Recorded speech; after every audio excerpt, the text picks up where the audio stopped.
පරිප්පුවක් හදන්න ඇති. අන්නාසි ගෙඩියෙන් කිව්වට මෙතන තියෙන්නේ අන්නාසි නෙවෙයිනේ. හරියට. අන්නාසි ගෙඩියෙන් නෙවෙයි මට පොඩ්ඩක් වැරදුනා. අන්නාසි ගෙඩියකින් නෙවෙයි. අද අපි හදන්න යන්නේ මෙන්න මේ අමරවරිත් තමයි. අපිට ඕනේ කරපිංචා, රම්පේ, සුදුරුණු, හීරු. මේ තියෙන්නේ කහකුඩු.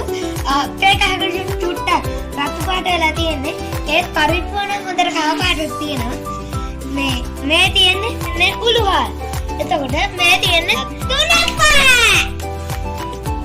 මේ තියෙන්නේ අප්පල්. මේ තියෙන්නේ මිරිස් කුඩු. මුලින්ම අපි කරගන්න ඕනේ මේ පරිප්පු ටික ෂැම්පු දාලා හොදන්න. ෂැම්පු ගන්න. චුට්ටම වැරදුනා. මේ ෂැම්පු දාන්නේ නෙයි. හොඳට පිරිසිදු වතුරෙන් තමයි හොදගන්න ඕනේ. ඒකලා අපි මුට්ටියක මේ ටික ඔක්කොම දාගන්න ඕනේ. ඊට පස්සේ මේ කරපිංචා ලුණු සුදුරුණු රම්පේ කහකුඩු මිරිස් කුඩු අප තුනපහ ඒ වගේ හැමදාම ද්‍රව්‍යයක්ම දාගන්න ඕනේ. ඊට පස්සේ ඒක ටිකක් සැම්බෙන්න තියලා පොල් කිරි දානවා. අර කඩේ තියෙන පැකට් වල පොල් කිරි ඒව දැම්ම තවුල නැහැ නේ.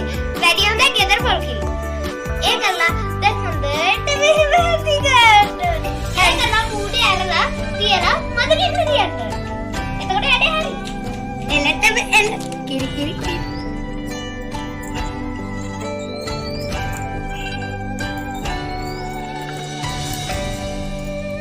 පරිප්පු මාළුව. එල.